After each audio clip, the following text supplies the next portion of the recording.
What up, Laker fam? It's your boy Mees, man. Back at it again, man.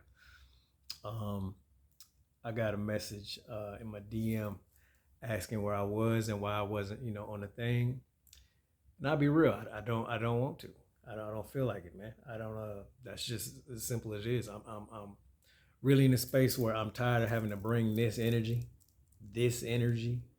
onto YouTube or onto Laker Nation. It's irritating. I want to be on here happy about the game and watching highlights. I want to do videos about the highlights from the game. And I gotta be real.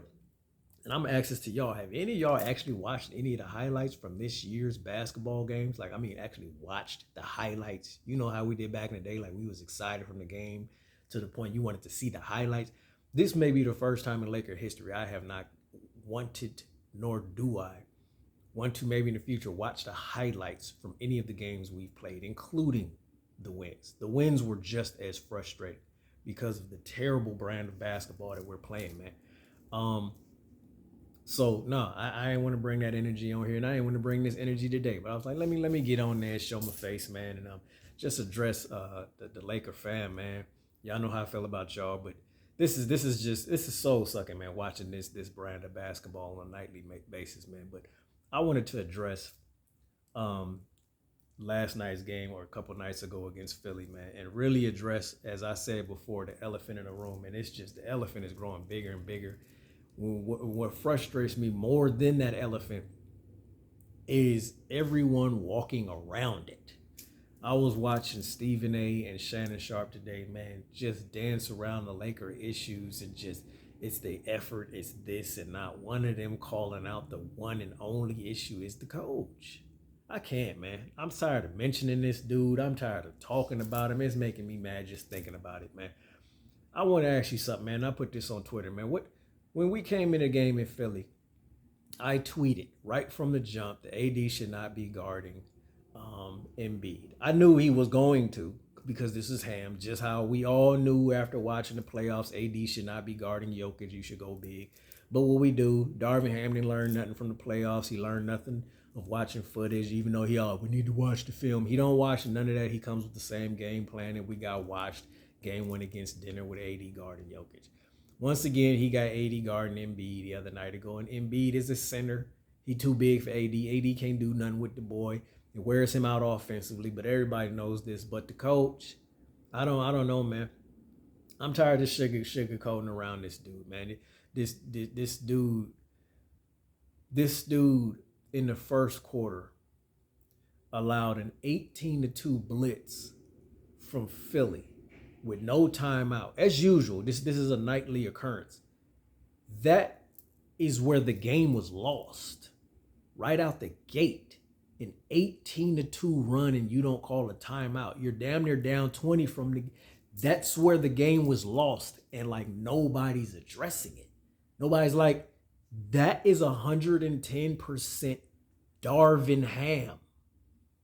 I don't want to hear the effort, the effort in itself on a nightly basis when your team is not prepared to play and they come out and get mollywopped in the first quarter. That's not a talent issue.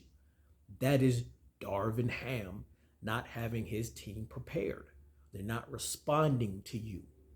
You understand? These are issues. But back to the blitz. When you allow an 18-2 run on the road against a contender in the first quarter and you don't stop the momentum, you don't call a timeout, you don't switch or adjust anything, that is a coaching issue. Nothing else to talk about other than Darvin Ham in that moment. Like, this should be a whole half hour special and ain't nobody saying nothing. We now talking about making trades, man.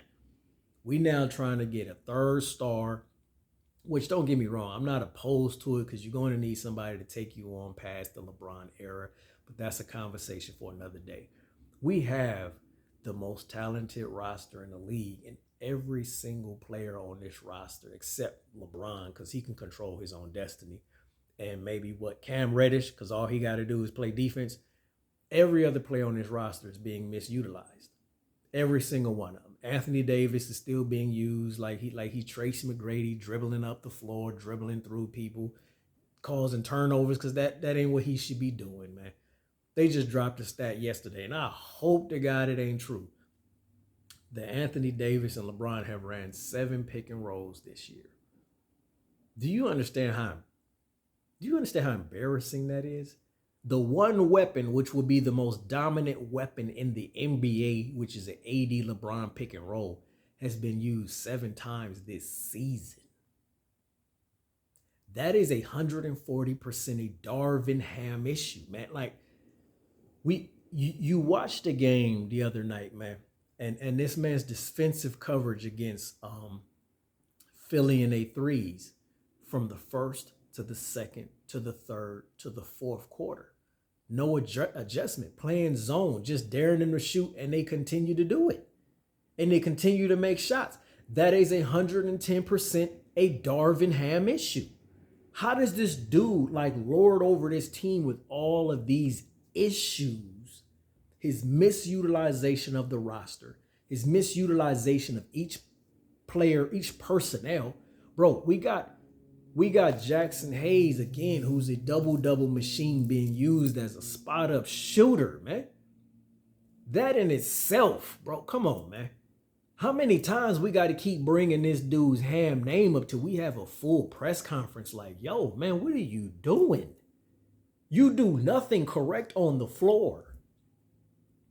You mishandle your talent. You don't utilize them to their strengths, which is their size and inside presence, man. You got all dudes standing at the 3-point line, which is why we're dead last in offensive rebound. But that's just common sense. If everybody's standing at the 3-point line, how you going to get offensive rebounds? That's why we can't get them. That's a Darvin Ham issue. I don't get it, man. Like I said, I'm becoming less frustrated with Ham than I am with the fan base who can't process with their eyes. Ooh, he got us to the Western. Shut all that up, man. This is atrocious what's going on the floor every single night, man. Now check it. We coming in Detroit tonight. You want to ask me in my opinion? I'm gonna say this: what should occur is we jump on them boys early and blow them out in a building and have a wire-to-wire victory. That's just common sense. That's what we got the talent. I mean, we have the talent every single night. That's what should occur. What do I think will occur? I'm gonna be real. I don't know. I have no clue what Ham got cooking. I think they're going to come out firing threes like we always do. No game plan to establish AD in the paint. No paint presence. I think we're going to come out firing threes. If they go in, we'll win. If not, we're going to have a dogfight to the end of the game, which could result in us possibly losing the game. That wouldn't surprise me. Nothing will surprise me what Ham will cook up tonight. I know he has no strategy again of going inside. Again, you guys have been watching this team all year long. Have you noticed a difference in game 1 to game 2 to game 3 as far as, okay, it looks like we're going into the paint tonight, okay, it looks like we're using Rui, or it looks like okay, we're gonna run some pick? No, every strategy from game to game is the same. We come out firing threes. If they go in, we're up. If not, we struggle. Like, this is again. Now y'all see why I ain't. And that's why I gotta send extra love to my bro Dan, man. DTLF, bro. Dan is here, rain, come rain or sunshine, bro. That's why I salute that dude, man. Win or loss, he is there, man. Pre-game, post-game, man. I mean, whether I know he's feeling it. Like he said, the other game was having him feeling sick, man, watching this stuff, man. And it will do that to you, bro. But I'm telling you, man, me and my temper, bro. I mean, I just want to see good ball, man. And it's not even just that, man. When it's the twilight zone of nobody addressing the obviousness of the problem. That's what's working on me, man. That's what's got me on 10. Again, watching Shannon Sharp and them, and it's this, and it's D'Lo, and D'Lo's being misutilized too. Don't trip. He ain't been no showstopper, but he's still being misutilized, man. Jackson Hayes is being used as a 3-point shooter, man. Christian Woods, who averaged 17 and 7, had 5 3-point attempts against Philly. Not one single shot inside the 3-point line, man. And speaking of that, bring it up to the other game. Was it against Houston or whenever we was on the road previously? AD was out the game. Christian Wood started and had one shot attempt for the game, man. That's a Darvin Ham issue, man. How is AD going? Christian Woods, who is a brilliant scorer when he needs to be, have one shot attempt for the game. That's a Darvin Ham situation, man. How do you not say we're going through you tonight, Christian Woods? AD is gone. We need your presence, man. That's the basics of coaching, man. We need to go to you tonight, man. I need you to go for 20 tonight, Christian, because he can do that. These are all Ham issues that everybody just, we talking about Ham's defensive schemes are terrible, but Austin Reeves needs to play better defense. Huh? How do you openly admit that the schemes, the defensive concepts from the coach and the staffs are terrible, but the team needs to play better defense? How are you sitting here trying to come up with trades when we have the most talent in the league just for a new player to be coached by Darvin Ham?